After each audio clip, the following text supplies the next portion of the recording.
Hi, I'm Mark Rossano, founder and CEO of C6 Capital Holdings, coming to you from Primary Vision Network. So today we have our EIA show. There was a lot of things moving. It was, as everyone has now seen, we've had a sizable drop in the storage numbers. But for those that watched us last week, this is what we were talking about when you looked at the fact that we had this huge adjustment factor, and we tried to highlight that typically as you get towards the end of the month, you start to get a sizable catch up.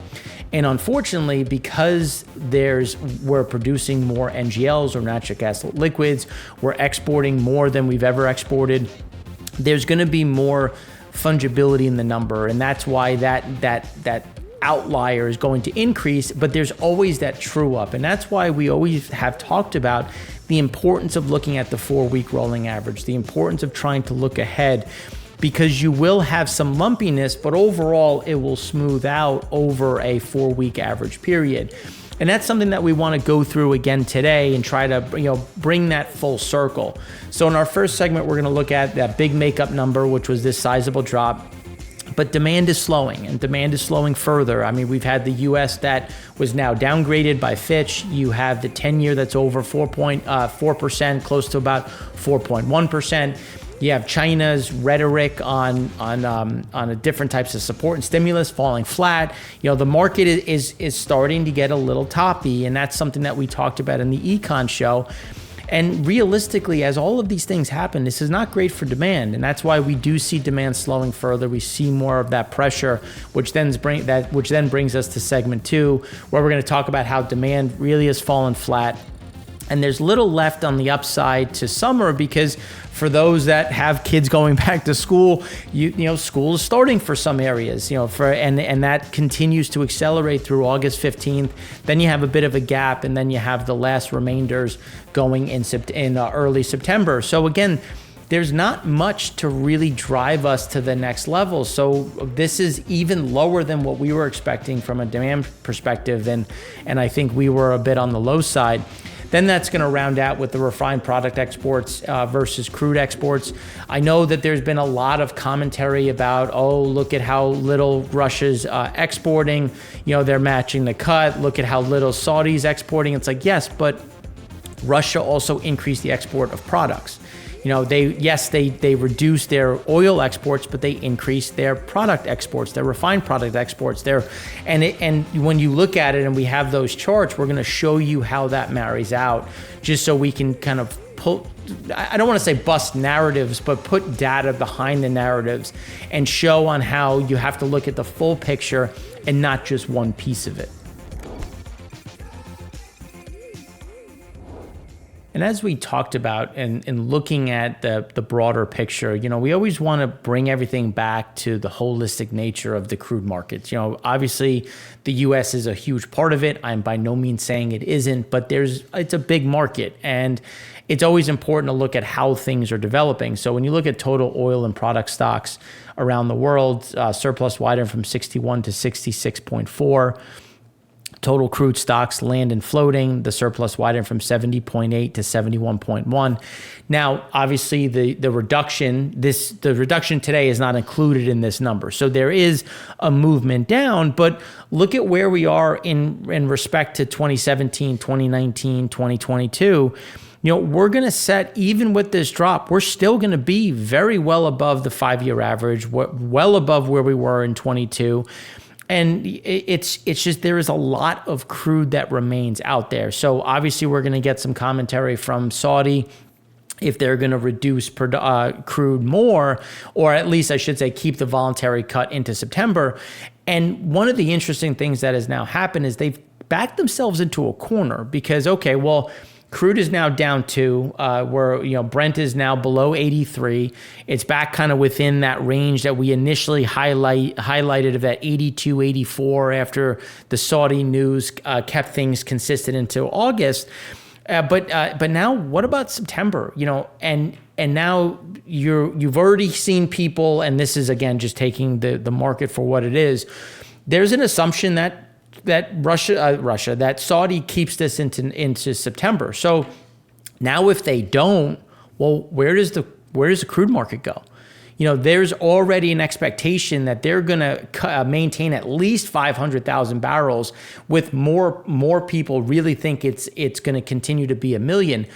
But what happens when they unwind that? I mean, then what? We're not in a great economic footing. I mean, we have the yen that's over 140, which was a pinnacle point. You have the 10-year that's over 4%. You have the U.S. that was downgraded. You have the gasoline demand that's diminished. And on Twitter, there was a back and forth of like, well, is it 9 million or 9.2? Again, I do think it's closer to about 9.1 at this point, but realistically, we should be at 9.7. So even if we're splitting hairs about 100,000 barrels a day, when we're already below the where we should be by 600, 700,000 barrels a day. So there is a sizable breakdown when you start to look at where the market thinks it is and where it actually is on the data. So then you look at total oil product stockpiles, the deficit narrowed from 9.8 to 4.7.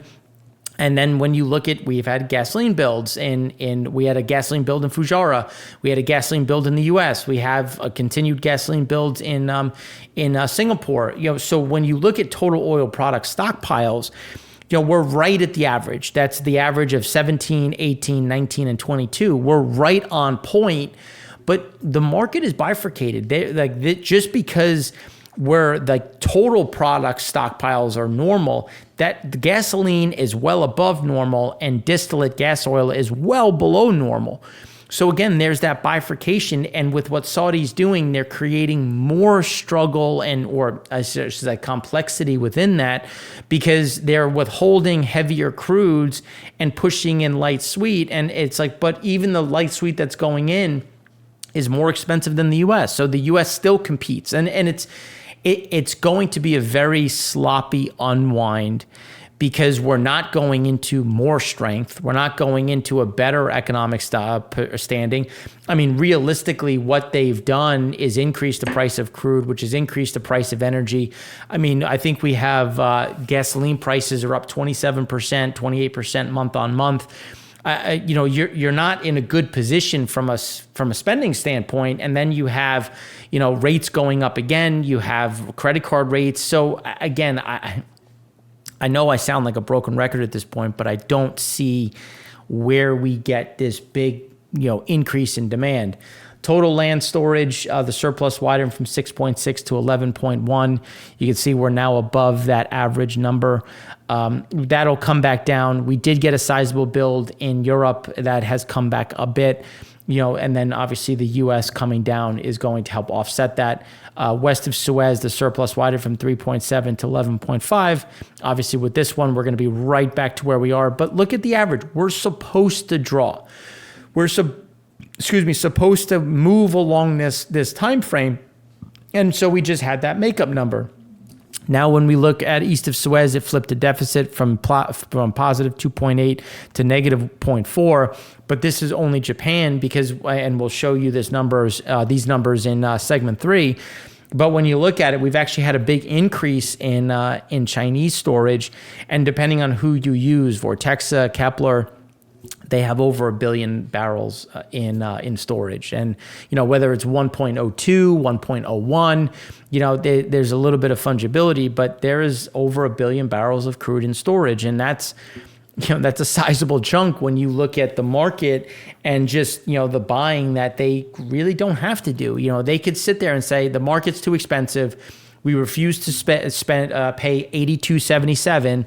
Therefore, we are going to reduce our imports by 2 million barrels a day and draw down 40 million barrels out of storage, or 100 million barrels out of storage, because we want to be at, instead of 1 billion, we want to be at 900 million. I mean, that's 2 million barrels a day reduced. You're talking about 2.5 months of 2 million extra barrels left in the market. There are ways that they can play with this and really start to do some damage to the current price of oil. And then obviously we're just in a risk off moment. So obviously crude is looked as risk on, risk off. And again, here we are. Total floating storage, you can see the surplus widened from 40.4 to 41. West of Suez, the surplus widened from 5.2 to 11.8. And as we said, West Africa surged, Europe surged, and then east of Suez, the surplus narrowed from 31.6 to 26.3. But this is so the Middle East is actually at the highest it's been at since 2016. That drawdown in the east of Suez is really from Asia. Again, as we saw a sizable pivot from floating to onshore, which is why we saw some of those bigger spikes in those run-throughs. So again, there's a lot of crude floating around out there that has to be consumed or at least I should say moved, and that's where we're going to continue to see some of these little breakdowns. As we talked about last week, and we wanted to follow through on it, we said the crude supply adjustment was massive, but we have more NGLs than ever before. We have more exports of NGLs than ever before. We have exports. We have the more production than we've had in previous years, mixed with a huge amount of exports. All of that is looked at, especially the export-import side, is a monthly number. They try to do it weekly, but there's filing delays, there's storage. It can come out of storage and get filed late. It can get filed early, come out of storage later. So again, there's a lot of fungibility that comes into that. But it does get made up. It does show up in the numbers. This isn't some crazy, tinfoil hat, like, oh, they're manipulating the numbers to show something that isn't there. It's like, no, this is just the way the algorithm works. It's worked like this for as I have been doing this since 2006. There's always been this supply adjustment number. And I said when we started exporting, I looked at my boss at the time. I said, oh, this is going to send the supply adjustment higher. And he's like, well, how come? And I explained the timing. He's like, that makes sense. So I guess it caught people by surprise. But again, it made up. Like these numbers are catching up as we said they would. And that's why when we even titled the show or this episode, a bullish setup into next week, but those bullish setups have now diminished. So now we look at crude stock, and obviously we had that draw of 7.05. On a year-over-year basis, we're still 13 million above. On a 5-year basis, we're now 8.9 below, but it's fairly balanced. The draw, the main draw from this week came from pad 3, and again, the fact that it was mostly pad 3. When you look at it by 15.57 million barrels, where are we exporting from? We're exporting from pad 3. We're exporting from the Gulf of Mexico. So you're going to tell me that there isn't a catch-up number because of all these exports as we get towards the end of the month? No, that's why it's there. That's why that number happened. I mean, pad 2, increase of 400,000 barrels, fairly stable. We had another nice draw in Cushing, but again, we're supposed to get draws this time of year. Like, we're supposed to have them. And everything else, with pad 5 being the exception, had just a small draw. Pad 5 had a drop of 1.56. But remember, there's a lot of lumpiness when you look at those import levels that we've talked about. When we look at crude oil inventories, you can see that we caught up to where we were in 2021 as well as 2019. You can see that we typically have draws that continue through the middle of September. So we just caught up a bit. We do think this flatlines. We don't think we get this huge drop again. There was, and we'll show you the export number. I think in the data today, it showed that we exported, I think it was 5.4 million barrels a day, 5.28 million barrels a day. That's a big number. It's likely less than that. So again, it's just going to be this balancing act and less about some nefarious backdrop. So then when we look at commercial storage, we did get a build in gasoline. Things have come down a bit, but remember, they're supposed to come down at this point in time. We're not creating the distillate we should be. That's going to put us in a tough spot as we head into the winter. But this is, I think, a very interesting backdrop. Now, when we start looking at pad 3, we're below where we were in 2017, 2016. We're above where we were in 21, 22. But you can see we're just we're bouncing back and forth. And as we've been saying, as we were running up, it's like, we think it's going to be more of a sideways move from here and just have this chevron pattern sideways. And that's literally what is happening here. And that's what's going to continue to happen when we look at the market and as we see things, playing out over the next few weeks. Storage, as we were saying, the rate of change was going to slow. It was still a bit more aggressive. We're now below where we were in 2021, but we see this flatlining a bit further, especially because we have, WCS. When you look at flows coming through, there's still reasons to bring down that crude from Europe, from Canada, and that's where we're going to continue to see some of those flows. When we look at runs were down slightly by 70 basis points. It was off-put. There was some, as I think we talked about last week, and then there were some additional hiccups in Pad 2, which is the Midwest, which took 237,000 barrels a day out of the market, where Pad 3 brought some back online, which is 309,000 barrels a day. So again, kind of nets out to right around where we were saying. We do see some increases in run rates. We went from 93.4% to 92.7%. That's a bit on the lower end, especially when you look at historics, which is this chart right here. We're coming back, and you can see we get to this point, and then there's a pivot higher, and there's always a pivot that goes back up. We see that it will likely get to about 94.7 as we kind of ramp back up. We'll stay there a bit. The big drops were hurricanes. So far hurricanes have been fairly mild, to not too much out there. But that could obviously throw some of that off, and we'll be tracking the weather on that front. On an import side, imports were up 300,000 barrels a day. As we were saying last week, we were going to get some of that offset. Pad 2 had a big increase of 366,000. Pad 3 had an increase of 179,000, with Pad 5 having a drop of 213. We do see Pad 3 kind of holding at this level. Pad 2 will drop back down a bit, and then Pad 5 will likely have a bit of an increase, again, just because of that ebb and flow that we've been talking about. We've had some offshore storage build up a bit, and that usually signifies that some additional is going to come into Pad 3. But again, it's not like we're going to go back to the 5-year average. We're just going to go sideways a bit and stay within the lower end of that cloud. Pad 2, as we were saying, they're going to have a bit of a drop back down. It will stay above the 5-year average. It's still strong. It's still a bit elevated, and that's why we're still going to stay in that elevated component. Implied demand, gasoline fell 101,000 barrels a day. It's now 384,000 below the 5-year average. It went from 8.9 to about 8.8. We do see a little bit of a snapback. There's likely going to be a makeup number. We should get to about 9.1, 9.2 at this point in time. Distillate had an increase of 108,000 barrels a day. That will drop off.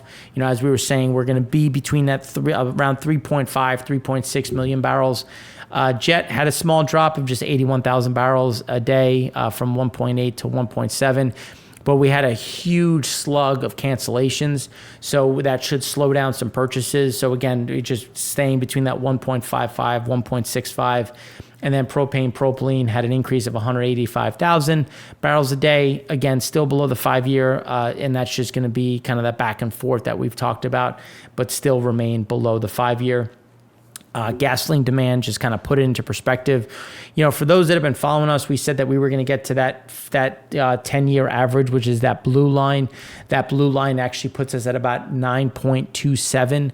That was where we thought we were going to get back to.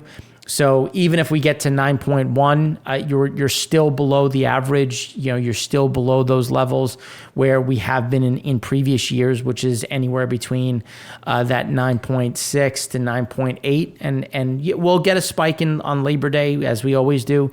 But again, you're seeing kind of this lackadaisical move sideways, and with gasoline prices going up and credit card rates going up, there's no incentive to take that last minute vacation and to burn that additional fuel. Supply for crude remains fairly stable. Not too much to talk about there. Gasoline storage, as we were saying, was going to have a counter-seasonal build. They've happened before. That's something that we expect to go sideways from here. We did get a big increase in imports. We see a bit more in imports. And that's where, as we've talked about, comps get a bit easier because we see that sluggishness in demand. We see that increase in imports. Exports have been strong, but have started to fade. We do see some of that export fading a bit more. And because there's such an opportunity for distillate, refiners are going to run hard, create distillate, and that's going to throw off more gasoline. So we do see some of that stabilization and some of those increases here. Distillate, as we were saying, had another slight counter-seasonal draw. we're edging now below where we were in 20. I think that's 2019. It could have been. I'd have to go back and look, but you can see we're still above where we were in 2022, but not by much. So again, this is a problem when you look at it, and then jet continues to kind of hover around that 29-year average. That's kind of that balancing act of, well, what's going to go into disti, what's going to stay as jet. And then when we look at the crude curve here, you can see that we've had that sizable front month move. We think it should pull back a bit. And again, we are by no means saying that, WTI is going to 65. That is not what Mark is saying. Mark is saying that, WTI should be something closer to 77 at this point, just given where demand profiles are. And realistically, Brent should move a bit closer towards that 82 line, just given some of those headwinds. Then you look at floating storage, staying fairly sideways. We should see some of that movement onshore, especially given that push or the where it makes sense to make more money, which is on the distillate front, which is why we're going to need heavier barrels, which we obviously import. So that's what we have for you on segment 1. In segment 2, we're going to go deeper into the demand front and how we continue to see some of those pressure points playing out.